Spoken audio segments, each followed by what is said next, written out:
everyone, how's it going? On and off, we start to want different things from a game or just from anything, whether it be relaxation, an exercise and punishment, or just a genuine and fun challenge that stimulates our need to work for something. As for me, I've played some games that can be played on both sides of the fence, and sometimes the perspectives on what's relaxing and what's challenging can shift. Killing enemies with stylish combos in the cyber grind and Ultrakill can be relaxing in the hands of a good player, but it can also be challenging in the perspective of one that's still learning the game and its mechanics. I tried CarX drift racing for the first time and immediately discovered just how shit of a driver I am when it comes to using the wheel in racing games, or at least when it comes to drifting anyways. But when you watch other seasoned veterans play this game, it looks so easy and relaxing in comparison, and it's something that I would like to work towards because the learning process can be fun. For me, fun is the one and only principle that matters to me when it comes to games, because as I get older, that's all I really want at the end of the day. Even if it's some upcoming 2000s Y2K girly looking arena movement shooter game, I'll still play it if it's fun. I don't give a shit. And the thing is, some games happen to strike a great balance between being relaxing and still being a fun game that doesn't bore me too much at the same time. Euro Truck Simulator 2 may seem to be one of the most boring games to watch when you look at it, but when you play it, you'll realize that it's one of the most relaxing and immersive games ever made. I'm not joking. But in this video, I will be talking about another indie title that goes for a similar idea, where it's designed to clear your head and gives you alternative ways to go about it, and that game is PolyZen Drive. PolyZen Drive is a concoction of a sim-styled, low-poly driving experience. It's not really a racing game, but there is definitely a sandbox for it to occur. Instead, it goes for a zen-like approach to the driving experience, designed to give the player a relatively peaceful environment to exist in, with a good selection of cars to cruise around in. Racing games, like any other game, has the potential to take us through a portal into a different universe with its own logic, appearance, and physics, but others create a mirrored version of our world with the most realistic graphics possible. This game, on the other hand, kinda does both at the same time, with the feeling of the cars and the way that they can be handled, tuned, and modified, and that's just more on the mechanical side of things. The graphics themselves, though, are a different story. When you look at this game, the art direction and style of PolyZen Drive is the sort of thing that you would see on the Unity store when you're looking for low poly assets. It's not a stylish type of low poly like in the PicoCAD community, the stuff you see in Blockbench, or the PS1 styled low poly visuals, but something simple and straight to the point, and when you put them together, it can look somewhat pleasing. You'll be driving through a Tokyo Expressway inspired road for those that don't know what a speed limit is, mountains for people who think they're in Initial D, highway roads for people experiencing hot pursuit nostalgia, a racetrack for those that can't afford iRacing, and an open world map without all the Forza Horizon fluff. The variety is pretty good here, and the best part is you can modify certain things like the weather, the skybox, the traffic density, the speed they go at, the cops, and even initiating police chases, all on the go and in real time without a single loading screen. I love how a lot of its customization can also be done in real time. The game respects your time and results are generally immediate. The only exceptions, of course, are when you choose a different map.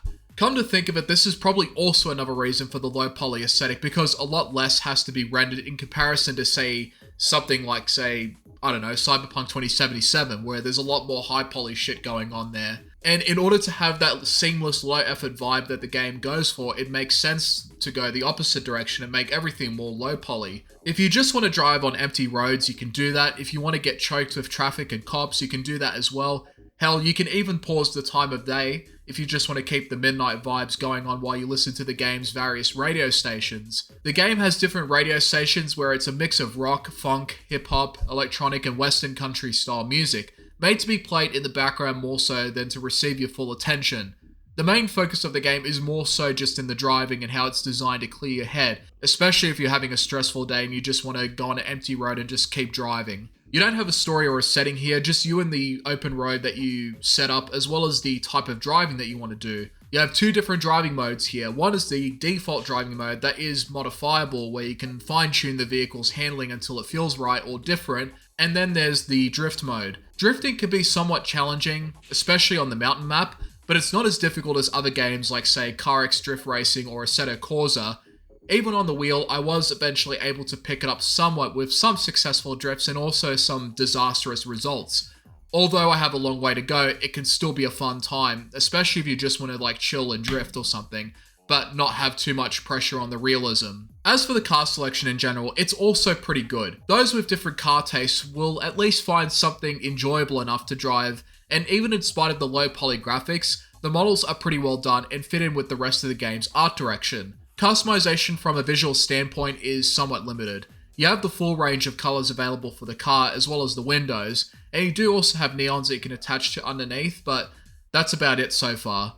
I'm sure there are other things that are planned to be added, hopefully anyways, but for now, the most amount of customization that you'll get is in the tuning and the adjustments to the gear ratios, the wheel, and a few other things. The game becomes your own low poly playground, a sandbox for cruising. Although not everyone will necessarily want that and may want something that gives the player more of a purpose or a story with a set list of objectives to go for. This game doesn't really offer those sort of things, even with the existence of, mini games and challenges, and they're just there in the world, but they don't like shove them down your throat or anything. You can just, engage with it or just ignore it entirely. It's up to you. Low PolyZen is a fun indie driving game with a sole focus on the enjoyment of driving, cruising around different locations, and caters to different styles of driving. Whether it be mountain drifting, highway speeding, or just simple cruising with cruise control, the game is very flexible in that sense. It's also a game that still has the potential to add more into the mix, and there are things that I would like to see personally.